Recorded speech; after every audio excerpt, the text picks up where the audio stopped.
fl-isem tal-Missieru tal-Iben tal-Ispirtu Santu, il-grazzja ta' Sidna Ġesu Kristu li mħabba Alla l-għaqda fl-Ispirtu Santu tkun magħkom il-koll.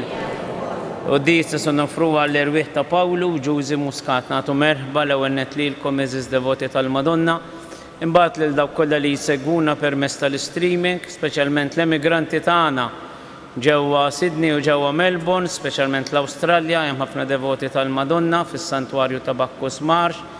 Insellmu lil Mons Beneditt Camilleri u l dawk kollha li jikkollaboraw f'dan is-Santwarju Oasis tagħna. Nilqgħu lill-immigranti kollha li hawn fostna illi baqgħu marbutin ma' dan is-Santwarju Oasis hawnhekk isibu r-refuġġju. Nitolbu skont l-intenzjonijiet li għandna nitolbu waħda persuna illi għadha se tagħmel intervent partikulari biex il-Madonna tieqaf magħha u tagħtiha l-fejqan li għandha bżonn.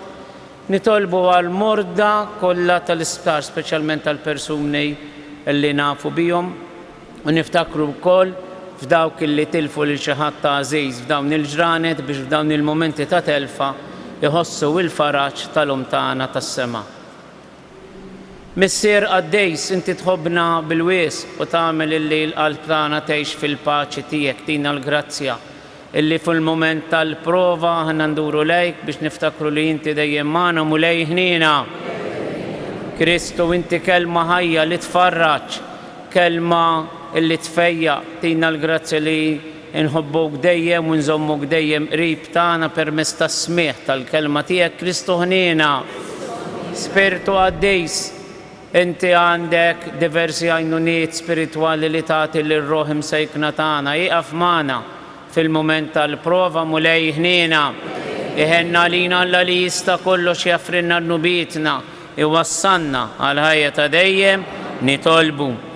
U Alla li l-Verġni Marija magħmula dak li hi mill-Ispirtu Santu, inti ridta tkun l-ewwel frott ta' ħolqien ġdid.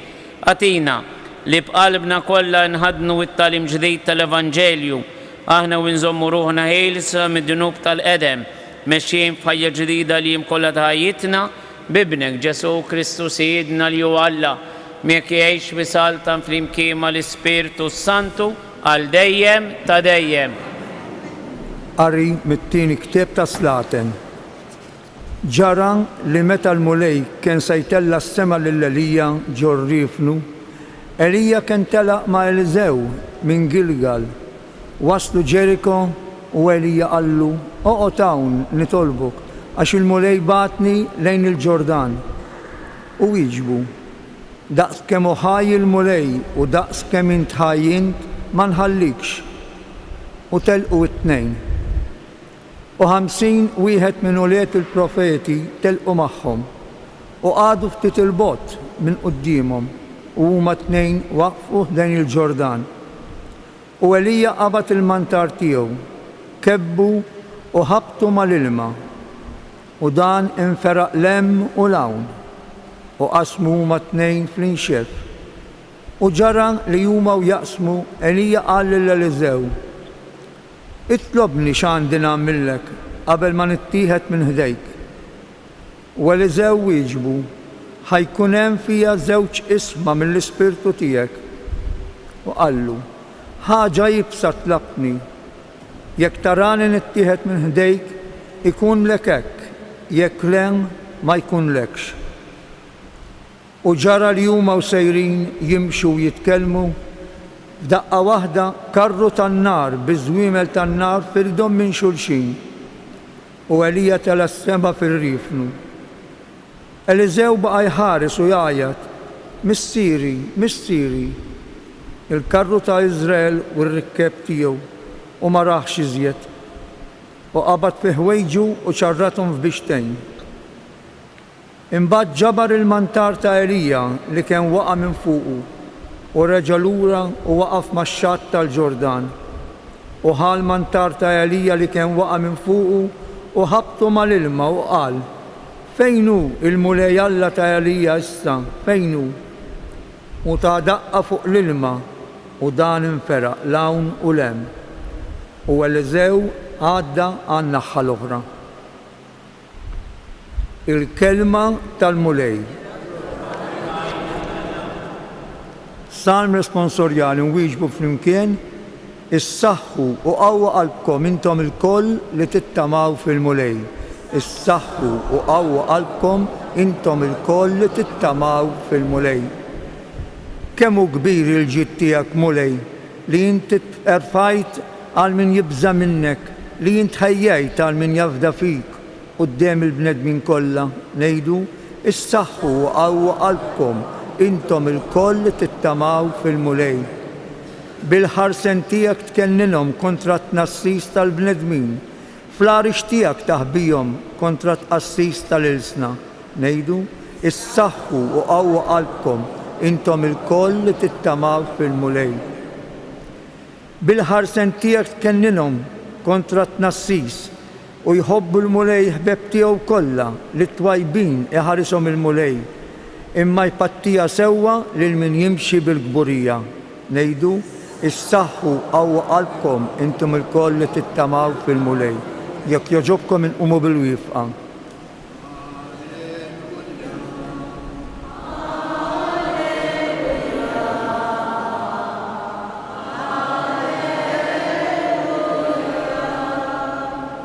Jekk xi ħadd iħobbni iħares kelmti jgħid il-mulej u missieri jħobbu u aħna niġu għandu.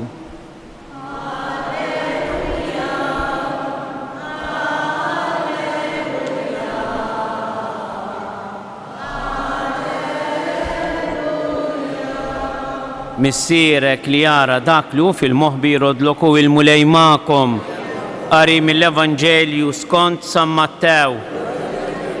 F'dak iż-żmien Ġesu qal lid-dixxipli tiegħu qisu li l-għemil tajjeb tagħkom ma tagħmluhx għal wiċċ in-nies biex tidhru qudiemhom għax inkella ma jkollkomx ħlas mingħand missierkom li hu fis-smawiet. Mela, meta tagħmel karità tmurx iddoqq it-trombi quddiemek kif jagħmlu dawk ta' wieġb ieħor fis-sinagogi u fit-triqat biex in-nies tfaħħarhom. Tassew ngħidilkom li l-ħlas tagħhom ġaħaduh. Iżda int meta tagħmel karità ejdek ix-xellugija m'għandix tkun taf x'inhi tagħmel il-leminija biex hekk il-karità tiegħek issir fil-moħħbi u missierek illi jara dak li hu moħħbi jrodlokum. U meta titolbu tkunux bħal dawk ta' wieġb ieħor għax dawk iħobbu joqogħdu jitolbu bil-wieqfa fis-sinagogi u f'salib it-toroq biex jidhru quddiem in-nies. Tassew ngħidilkom li l-ħlas tagħhom ġaħaduh. Iżda int meta titlob idħol fil-kamra tiegħek ta' ġewwa, għala il-bib warajk u itlob lil missierek li hu fil-moħħbi u missierek li jara dak li hu fil-moħħbi jrodlokum. Meta issumu tqarsu x'wiċċkom bħalma jagħmlu dawk ta' wieġb ieħor għax dawn ikerħu wiċċhom biex quddiem in-nies jidhru li huma sajmin. Tassew ngħidilkom li l-ħlas tagħhom ġaħaduh.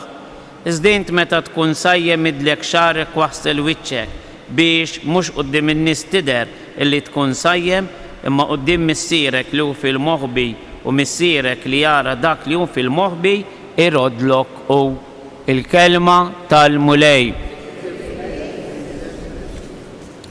Fil-waqt li llum se nkomplu bir-riflessjonijiet tagħna fuq it-talba sabiħa taslima, talba li f'dan is-santuarju tiddi qawwija kull meta nidħlu hawn.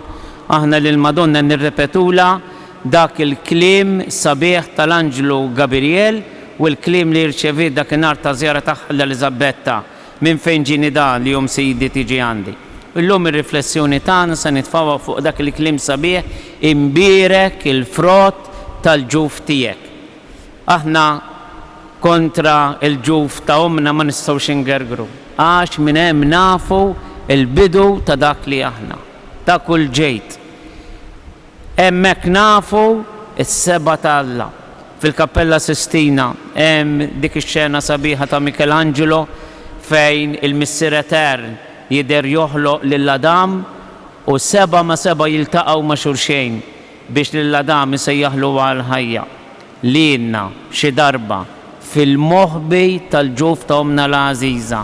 Il-mulej lienna sejħilna fis-satra ta' mħabtu. U lienna sejħilna b'dan il-pakkett u għamilna bnedmejn.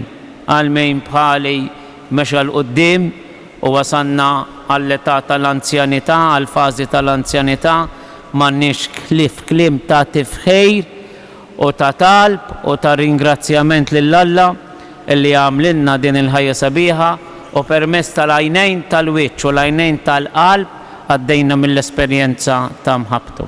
Kella raġun li il-Santa Elizabetta tmur tgħidilha imbirek il-frott tal-ġuf tiegħek, imbirek il-frott tal-ġuf tiegħek.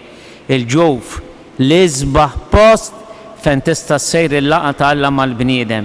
Minn daqsxejn ta' ċelluliżar aħna nissejħu għal din il-meravilja ta' mħabba Alla fejn naraw iżboħija tiegħu bħal f'mera jgħid San Pawl tal-ħolqien. Għadna ma rajna xejn, rajna ftejt. Għalfejn dak li għad naraw biex narfu lill-Alla fil-glorja kollha tiegħu.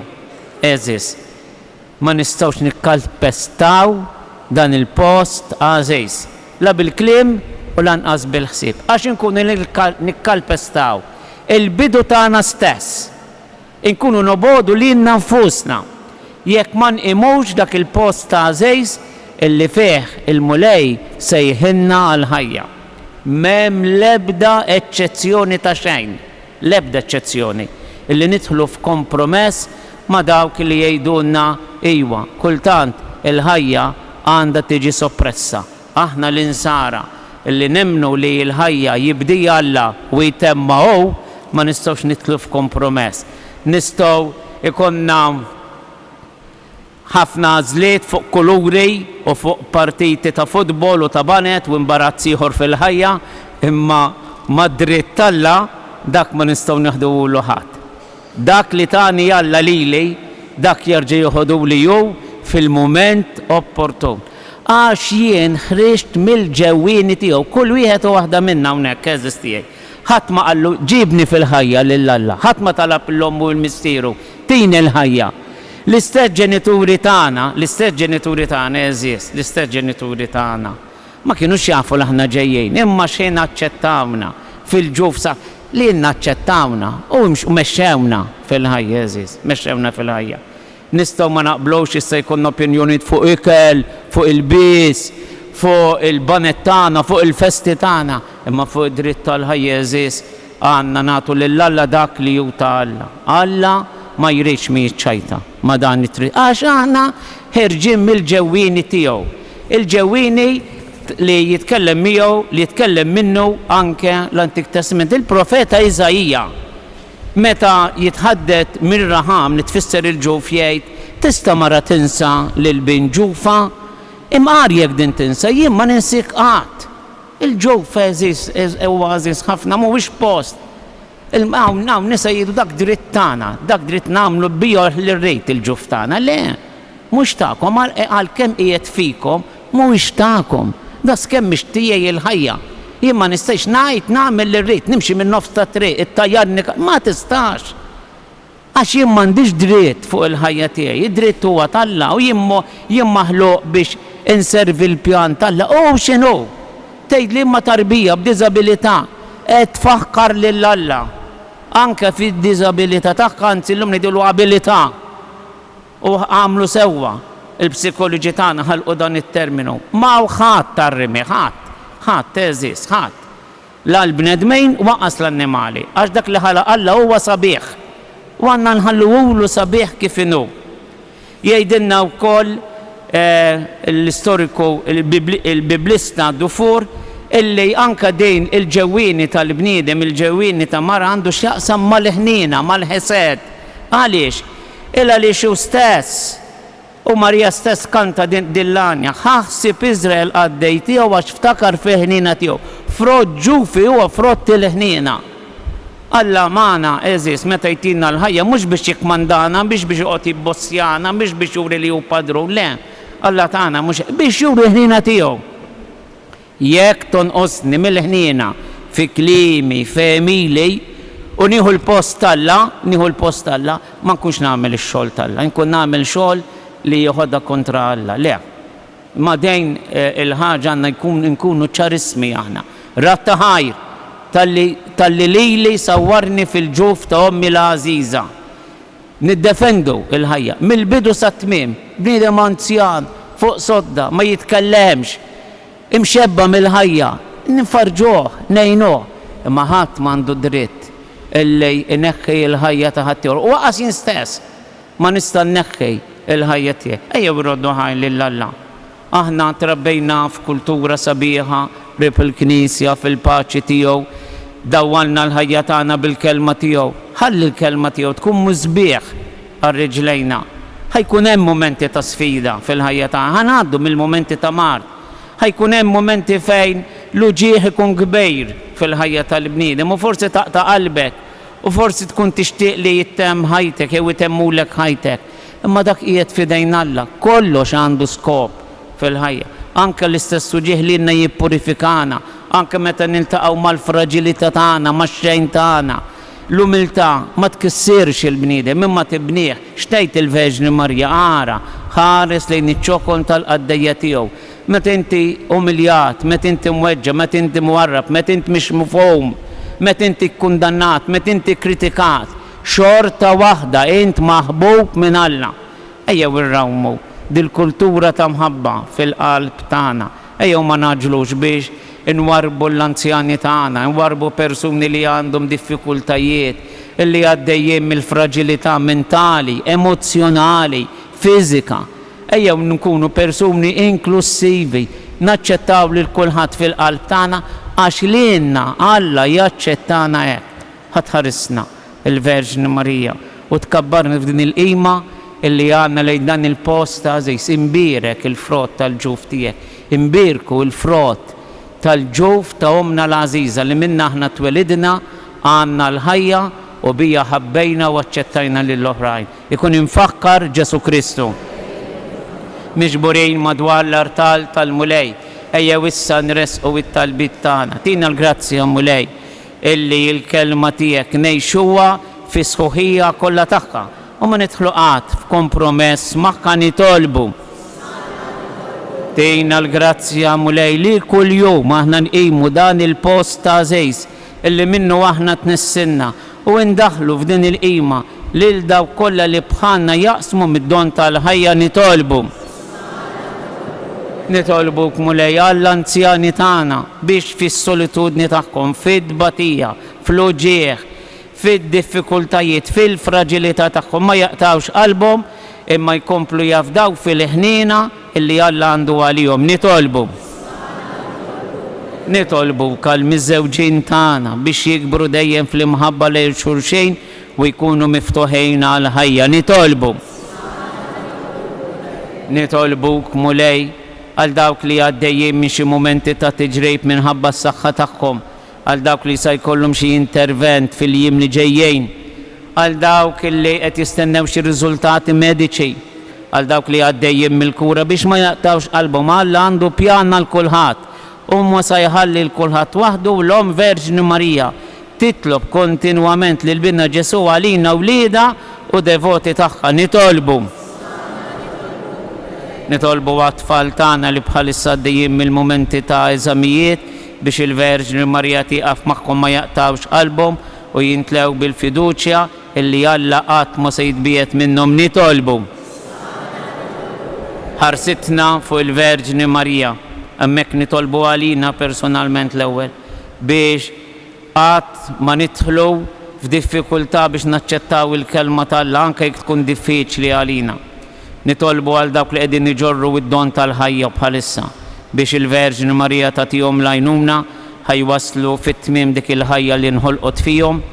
Nitolbu għall-anzjani tagħna, nitolbu għal dawk illi huma s-servizz tal-ħajja bħal huma t-tobba u n-nurses illi lilna jsalvawna mill-perikli fil-momenti ta' diffikultà biex ikunu mimlijin bil-imħabba tal-Alla meta jiġu biex jaqdu lill-proxmu tagħhom u lill-pazjenti li Alla jafdalhom f'idejhom.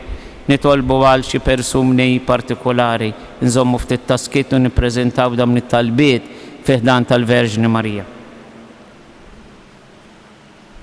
Ngħidula flimkien: Qaddisa Marija Umm Alla, itlob għalina midinbejn issa u fis-sija tal-mewt tagħna.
Itolbu ħunti biex is-sagrifiċċju tiegħi u tagħkom ikun joġob l-Alla l-Missier li jista' kollox.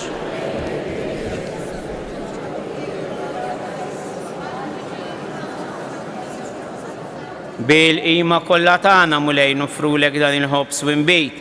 Aħna nagħtu ġieħ lit-tifkira tal-Verġini Marija illi b'qalba kollha kienet marbuta mas-sakrifiċċju tal-liġi l-ġdida fiċ-ċakontana nitolbuk biex bl-għajnuna tal-grazzja tiegħek nimxu f'ħajja ġdida li jimkollha ta' ħajjitna bi Kristu Sidna.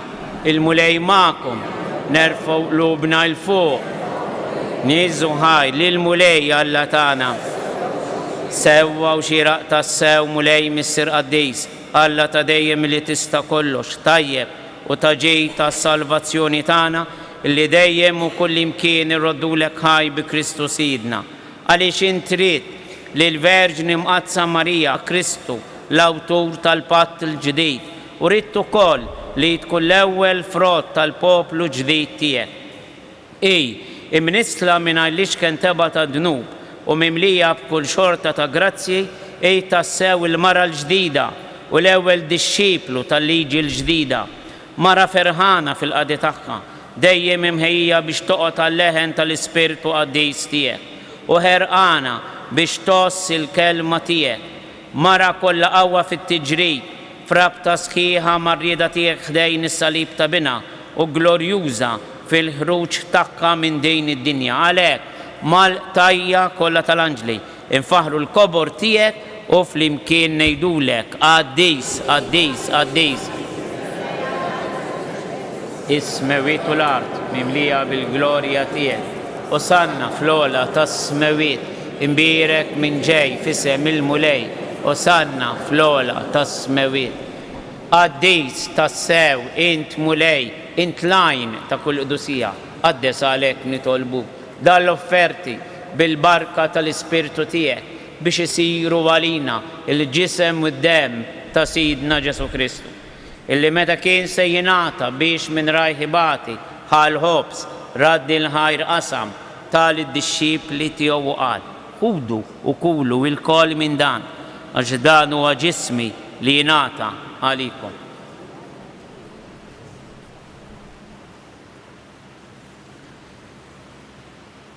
Hekk ukoll wara l-ikla ħal-kalċi reġa' raddi l-ħajr tal-dixxipli tiegħu qal ħudu ixorbu minnu il-koll għax dan huwa l-kalċi ta' demmi tal-patt il-ġdid li jibqa' l dejjem, id-dem li jixxerret għalikom u għall-bnedmin kollha għal maħfra ta' dnubiet. Għamlu dan b'tifkira tiegħi.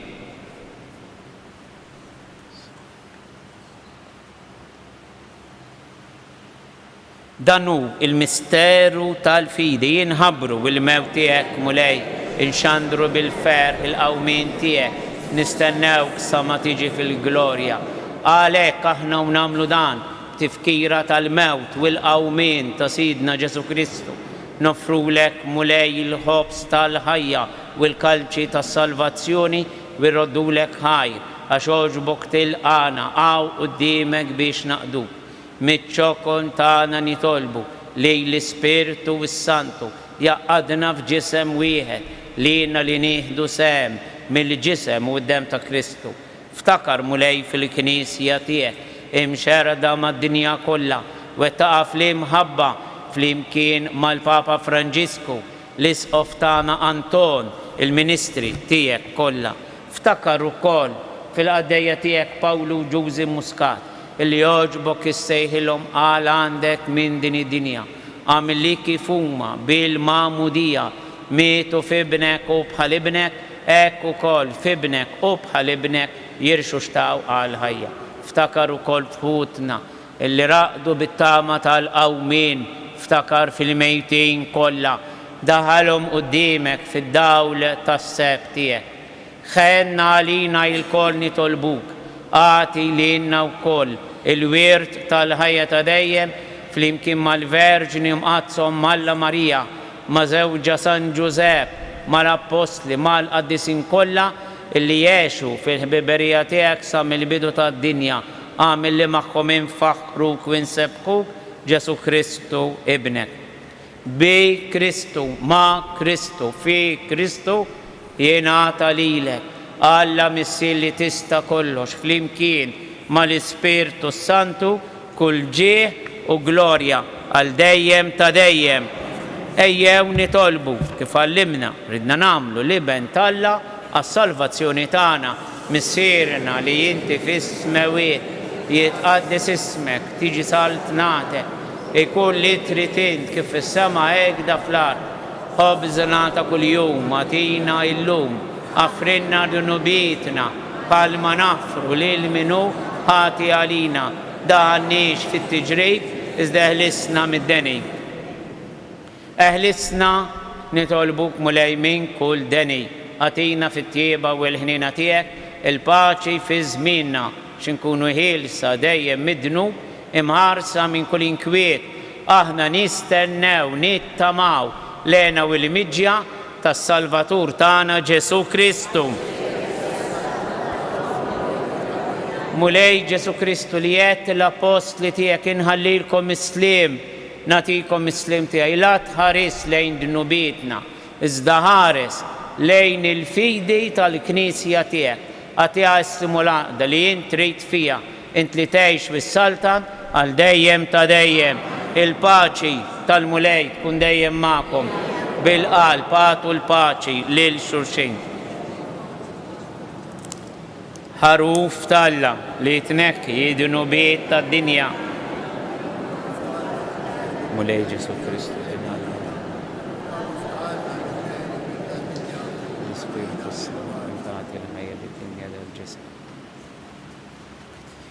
Dan hu l-ħaruf tal-Alla, dan hu li jnekki id-dunubiet tad-dinja ħin dawk li huma mistiedna għall-ikla tal-ħaruf. Mulej.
O Marija wis grazzjuża, inti l-om li żjed glorjuża, inti l-bint, inti l-arusa tal-imqazza Trinità. Mela lilek, o Marija, aħna nagħtu kull foħrija sabiex miegħek imennija ingawduk fl-eternità. Slim għalik, Marija, bil-grazzja mimlija il-mulej miegħek. Imberka inti fost in-nisa, mbirek il-frott tal-ġuf tiegħek Ġesu. Sultana tal-familja nitolbu. Mulej missier għaddej sintajt qalb ġdida lill-Verġni Marija bil-qawwa ta' tqarbina li għamilna tina illi nagħmlu dejjem kull ma jnebbaħna l-Ispirtu Santu biex min jum għal ieħor inkunu dejjem aktar nixbħu l-Kristu l-bniedem ġdid li jgħix wisaltan għal dejjem ta' dejjem. Il-mulej ma'kom. Iberikkom Alla li jista' kollox il-Missier, l-Iben u l-Ispirtu Santu. Morru għejxu fil-paċi ta' Kristu.